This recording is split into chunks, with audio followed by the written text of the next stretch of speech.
इदानीं लौकिकमङ्गलाचरणाय चिरञ्जीवी भरतशर्मा उपह्वयते।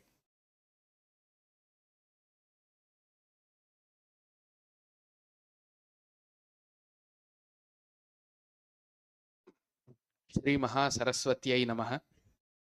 शरदिन्दु विकासमन्दहासां स्फुरदिन्दीवरलोचनाभिरामाम् अरविन्दसमानसुन्दरास्याम् अरविन्दासनसुन्दरीमुपासे।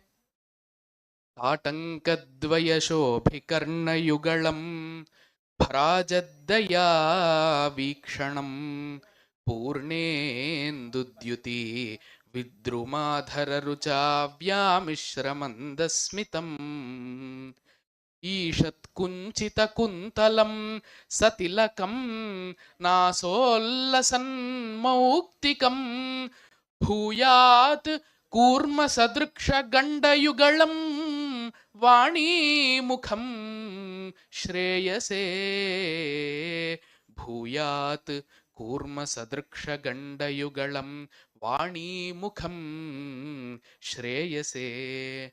या कुन्देन्दु तुषारहारधवला या शुभ्रवस्त्रान्विता या वीणावरदण्डमण्डितकरा या श्वेतपद्मासना या ब्रह्माच्युतशङ्करप्रभृतिभिः देवैः सदा पूजिता सा मां पातु सरस्वती भगवती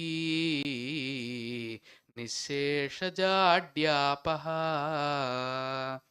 वन्दे शुभ्रमुखप्रभां शशिनिभां धातुर्मनोवल्लभां वन्दे भक्तकवीन्द्रबृन्दसुलभां काव्यार्थशोभां शुभां वन्दे भूरिदयान्तराम् अभयदां भद्राकरप्राभवां वन्दे पद्यसरस्वतीं भगवतीं श्रीभारतीमातरम्।